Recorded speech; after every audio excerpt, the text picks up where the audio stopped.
Procedure act फैसले में अदालत ने पार्लियामेंट की कानून साजी की ताकत को तस्लीम किया।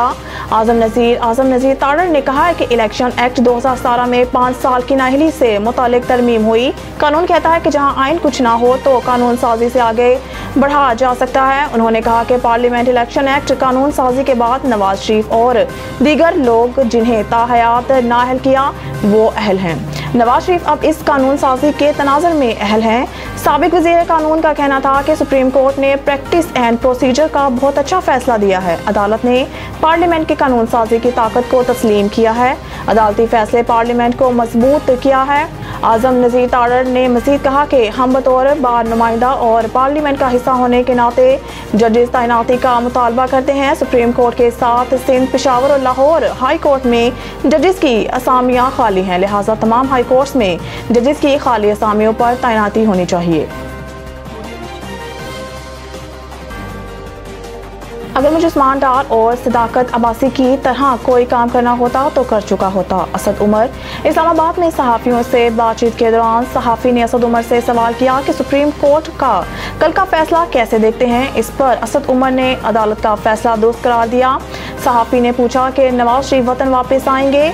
असद उमर ने कहा इस फैसले के बाद ये अच्छा सवाल है कि नवाज शरीफ वापस आएंगे या नहीं। सुप्रीम कोर्ट के फैसले के बाद शहबाज शरीफ क्यों खुश हैं, ये मेरा मासूमाना सवाल है आपसे। एक फैसले पर तहरीक इंसाफ भी खुश है और शहबाज शरीफ भी खुश हैं। सहाफ़ी ने सवाल किया कि साइफर केस में चेयरमैन PTI अंदर हैं और आपको रिलीफ मिल गया है।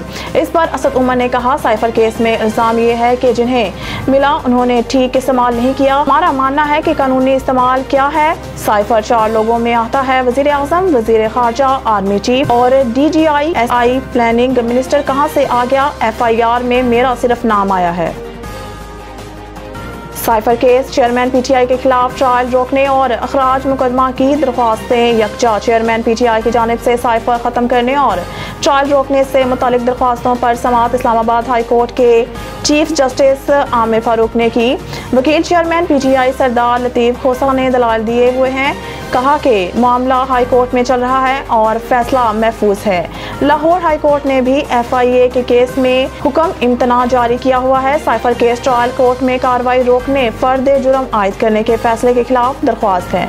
वकील सरदार लतीफ़ खोसा का कहना था कि हमने बार बार कहा कि जल्दी ना की जाए, मामला हाई कोर्ट में चल रहा है, हमें ऑफिशियल सीक्रेट एक्ट से मुतालिक काफ़ी खदशात हैं। कौन सी सिक्योरिटी का खतरा है या सिक्रेसी लीक हो रही है। उन्होंने मज़ीद कहा कि भुट्टो साहब ने भी राजा बाजार में तकरीर में ऐसे ही बताया था, तो क्या हुआ, मेरे मोकल कौमी हीरो हैं और दुनिया जानती मानती है, अब वो बेगुनाह जेल में हैं। अदालत ने बुशरा बीबी की गिरफ्तारी से मुतालिक दरख्वास्त कबल अज़ वक्त करार दे दी। एहतसाब अदालत के जज मोहम्मद बशीर ने कहा कि नैब को बुशरा बीबी की गिरफ्तारी मतलूब नहीं है। इस्लामाबाद हाई कोर्ट के फैसले के मुताबिक नैब गिरफ्तारी से कबल मुल्ज़िम को आगाह करने का पाबंद नहीं। एहतसाब अदालत ने बुशरा बीबी की गिरफ्तारी से पहले आगाह करने की दरख्वास्त के साथ दरख्वास्त जमानत को भी निपटा दिया।